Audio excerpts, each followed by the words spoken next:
you guys, it's time we had a talk. You see, I've been thinking about something for the last couple days, and it's occurred to me that I haven't made a face-to-face video in kind of a long time. And so, I don't have a script. I don't really know exactly what I'm going to say, but I'm going to say it. 3 things typically define the vegan argument. So the first thing is the animals. The benefit of going vegan, first and foremost, is to defend the animals from harm. You know, you have basically 56 billion animals being killed every single year for their flesh to be eaten. Trillions of animals being held in captivity for their secretions, for different body parts that are being used for our own human benefit. So that's the first thing, right? Animal rights. The second thing usually is the environment. Animal agriculture is the biggest contributor to environmental destruction, whether that be greenhouse gas emissions, deforestation, wild animals being wiped out, whatever it is, that's probably one of the biggest ones. And then finally is health. You know, a lot of people go vegan because they know it's incredibly good for your cardiovascular system, it's incredibly good for your skin, except for these little pimples I got going on here.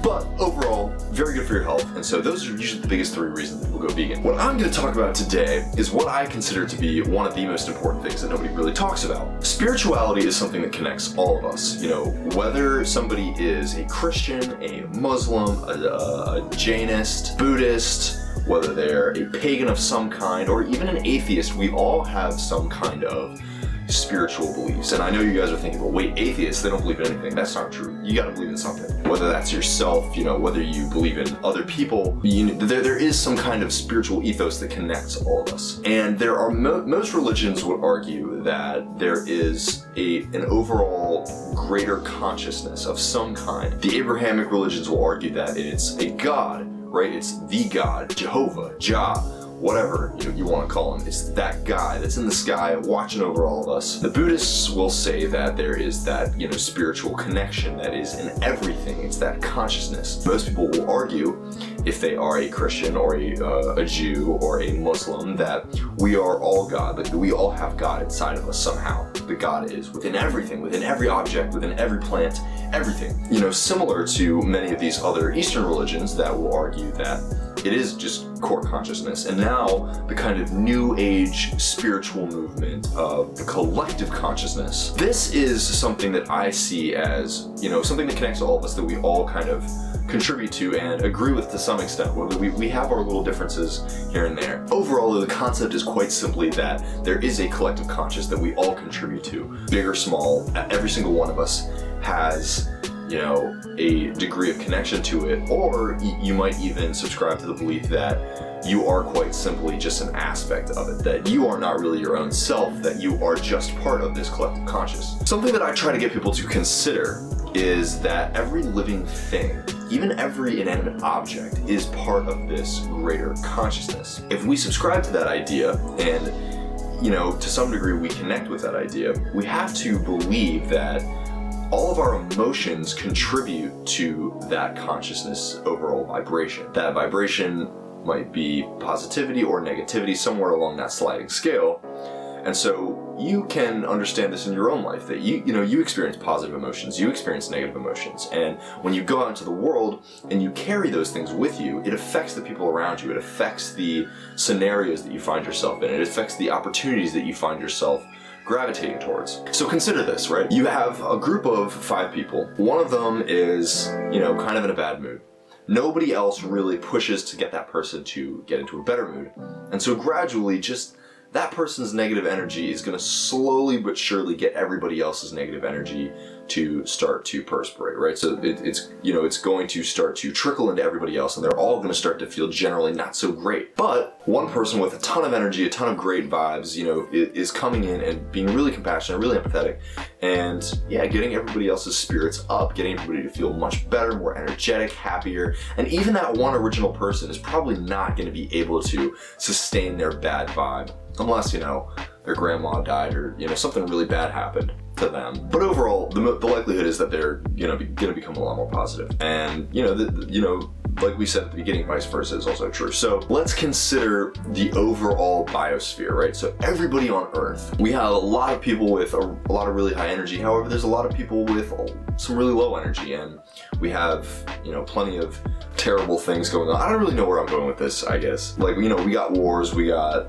serious environmental catastrophes, all this kind of stuff. I'm not going to go into the nitty-gritty of like whether or not we're manifesting that or not, whatever, who cares about that? The point is that, our energy connects with other people. Our energy bleeds into the energy of other people. One of my arguments for veganism is always that how is it that we think that we are going to move towards world peace, world positivity, while we are committing so much genocide every single day? I think you'd be hard pressed to find somebody that was like, world peace is not my number one goal. You always ask people, what if you had 3 wishes, what would they be? And people are like, $1 million, the hottest girl in the world, and world peace. Right? World peace. That's such a common one. Everybody wants world peace, right? How do we think we're going to attain world peace while we're killing all of these animals? How do we think that while there's all of this suffering going on, that we could even think about manifesting something like world peace? Anybody who's been to a slaughterhouse or watched slaughterhouse footage, or even watched the footage of something like dairy cows when the calves are born being taken away from their mothers, and the mothers just bellowing out in, anguish as their calves are being taken away. How do we think that while these things are happening in such great mass that we could manifest something like world peace? If the truth is that our spirits are all connected, we are all part of this greater consciousness, the majority of what is occurring, the majority of what the most intense energy being felt by living beings is currently right now on Earth in 2020 is suffering. The truth is that when you go into the nitty-gritty details, the science does reveal that that is the case. All of these intense gases like carbon, like methane, are being released from all of these farms, all this animal agriculture, going up into the atmosphere, creating a serious greenhouse situation. The earth is heating up. That's leading to climate change. All of these hurricanes are being caused as a result of changing air pressure levels and different temperature levels in different parts of the world. The sea level is rising, leading to more flooding. All of these things connect. Deforestation leads to indigenous peoples being put out of their homelands. All of these species becoming endangered because their natural habitat is being destroyed. All of these things are connected, and I'm trying to get people to recognize this on a much greater scale of energy, of what we contribute to each other as far as emotional energy. And when and here's what I think. I think that when you have beings suffering on such a mass scale, that is going to contribute to the greater energetic climate that we experience on Earth. And I mean that in a way that means like emotionally. All the suffering from these animals is going to lead back into us as people. When we eat animals, we are eating death, we are eating pain, and we are thereby going to feel that. Those things are going to manifest in stress, in negative energy, and ultimately in things like cancer and serious illness. Again, guys, I know this stuff is super woo-woo and super out there, but if you are to subscribe to any kind of religious belief, you have to understand that vibration matters, energy matters, emotion matters. When we cause suffering, we are going to get suffering back. And when we as a species are causing such suffering on such a high level, inevitably we are going to suffer back for it. Whatever the greater energies are out there, whether it's God punishing us, whether it is quite simply the balance of the universe, whatever it is, those things are going to come back. And we're seeing that in terms of climate change, in terms of, all of these extreme wars, many of which are over climate change. Yeah, I don't really know what else to add. This was just kind of off the top. Didn't write a script, just kind of had this idea and been thinking about it for a while and wanted to make a video. So hope it made sense. Hope you guys consider it.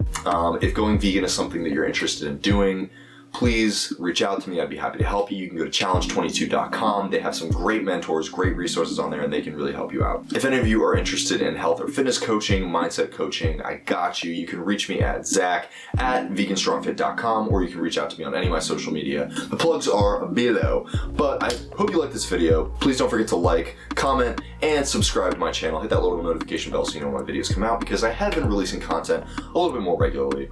But until then, I love you guys. Have a great vegan day. Bye-bye.